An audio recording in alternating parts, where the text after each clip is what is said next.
And the critic. So's the critic. With the critic. Because of the critic. With the nostalgia critic! Hello, if you haven't heard me the past 5 times, I'm the nostalgia critic, and I fucking love Animaniacs. I mean, think about it. Is there any show from our childhood that was better written, better animated, or better handled than this masterpiece? Okay, that was pretty good. But Animaniacs was still incredible. What great jokes, what great music, what absolutely unforgettable characters. And today, I'm paying homage to one of the greatest shows ever. And if I'm gonna do it, I'm gonna do it right. In this corner, co-creator, writer, producer, and story editor, Tom Ruger! And in this corner, writer, producer, story editor, and voice of Slappy Squirrel, Sherry Stoner! And in this corner, writer for Animaniacs as well as Freakazoid, Choppy And in this corner, writer for Animaniacs as well as the voice talent of Mr. Director and Freakazoid, And in this somehow fifth corner, voice talent of Skippy Squirrel as well as the son of Tom Ruger, And the Italian stallion himself, the heavyweight champion of the world, Rocky Balboa! Wait, no, he's not in this. But still, we have a big chunk of the people who made one of the greatest shows ever on Guys, thank you so much for coming on the show and answering my stupid questions. This is so awesome. Let's not waste any time. I guess the first thing to start off with is how you guys all got involved with this show. And the person to probably start with is Tom, because... Am I right? You've pretty much written for every cartoon show ever created. I mean, your background's incredible. It's like He-Man, Scooby-Doo, all these huge shows. So you probably had the longest experience in animation, right? I started as an assistant animator / in-betweener, and then made it up to animator. I began work out here at Hanna-Barbera, just kind of bizarre things like Shirt Tails and Snorks. I got a chance to story edit and co-produce a bunch of Scooby series. Then they gave me a shot to do a new version, which turned out to be a pup named Scooby-Doo. And in that one, we did a lot of sort of Tex Avery wild takes. And that show, believe it or not, was what landed me the gig on Tiny Toons. I started out as an actress back 100 million years ago, and I was in the Groundlings. I performed at the Groundlings. And a friend of mine at the Groundlings asked if I'd be interested in maybe writing a cartoon. This was for Tiny Toons, actually.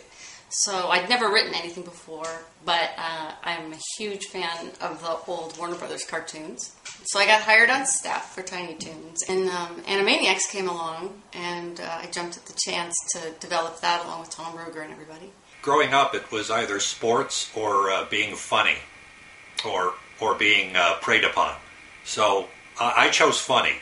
Paul and I at the time were in a group called Acme Comedy Theater, which is run by Sherry Stoner's husband. She'd already been, brought on board for Tiny Toons and other shows, and when they started looking for writers for Animaniacs, they came down, they said, these guys are, lean and unemployed, they'll probably work cheaply. They're correct. So when Animaniacs was coming up, she thought she'd just give, John and I a script, and when they were first developing it, and based on that, they hired us. Now, how did the actual creation of the show go down? Like, what was the process? Well, Animaniacs came from this whole success at Warner Brothers, where we had made Tiny Toons, and Mr. Spielberg and Gene McCurdy and a bunch of people decided, well, we have to make the sequel now. We were looking for the lead characters for the show. Steven said, we need a billboard name. We can't just go out there with nobody. That stuck in my head, billboard character. So I was walking across the lot one day. I saw the water tower, and I thought, well, that's kind of a, sort of a billboard. As far as the Warner Brothers go, the initial creation of that was Tom Ruger's. I remember it being first based on his 3 kids that were 3 sons that were very small at the time. And just the chaotic element of having them in his life made him want to do something like that. What we did was we put a whole batch of cartoon concepts together, Pinky and the Brain, Slappy Squirrel, and we took them all over to Stephen's house on a Saturday morning, which was an appropriate time. We all have like cookies and milk. Tom would put them up on the big board. He had this big board in his office, and he would pin up names of characters that we pitched and different things like that. And then the artist would do drawings of different characters, and they sort of evolved as time went on, and some fell by the wayside and some stuck. The last one to make the cut was Mindy and Buttons, and Mindy and Buttons had been jettisoned earlier in our little meeting. And then Stephen's family came in, including a bunch of little kids, and they went over to the Minnie and Buttons pictures and said, I like. So suddenly Minnie and Buttons were back in. They had a Bible which was literally, I remember it was like 2 inches thick, and it was pretty much all said about what they would be. There was a list, like 5 pages, about what they thought the characters' catchphrases would be. Paul and I had to kind of, feel our way, trying to use some of the stuff they had and then some ideas that we had. I remember Deanna Oliver kept pushing this gecko and Chuckwalla, and of course it ultimately turned into the Geico gecko. So Deanna also was the one behind Chicken Boo. She said, we have to do this chicken, and no one realizes it's really a chicken. And it made no sense, and yet we made probably 10 of them. Nick Hollander basically did the Katie Kaboom deal based on his daughter. And of course, Sherry Stoner was, and always will be Slappy Squirrel. Thank you, Mr. Exposition. She brought that character in from like a Groundling skit that she had done. So we basically took the concept of Screwy Squirrel, who we all love from the Tex Avery cartoons, and turning that character into sort of an elderly, cranky squirrel. Pinky and the Brain, of course, famously were based on 2 of our artists, Tom Minton as the Brain and Eddie Fitzgerald as Pinky. Basically, those 2 characters were based around the personalities of those 2 writer, director, artists. Minton and Eddie Fitzgerald would be in the room next door, and you'd hear Minton go, and Eddie going, North! God, Brian, brilliant!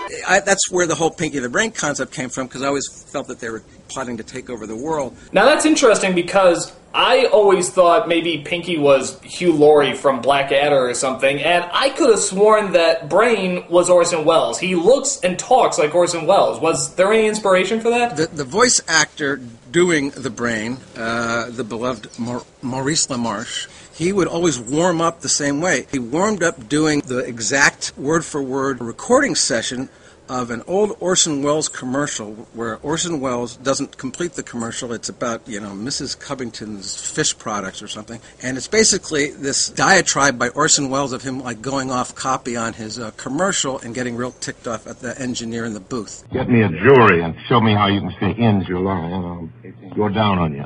That was where the Brain's voice came from. It came from Maurice just loving this Orson Welles impression, and we said, yeah, I think that'll work. So was that, this is probably a stupid question, but was that the inspiration for Yes Always, which is a cartoon where the Brain does a voice audition, and almost quotes word for word every line that Orson Welles said in those auditions? It is exactly the inspiration for that particular segment. And that's the only cartoon, Animaniacs cartoon, in which I actually did my own voice. Come on, Brain. I write all your best material. Shakespeare wrote my best material. You write drivel unfit for a light bulb commercial. Peter's in it, and Andrea Romano's in it, and basically the Brain is just ripping into us. The finest prairie-fed beef and taste. This is a lot of tripe, you know that. The finest prairie-fed beef and taste. This is a lot of shit, you know that.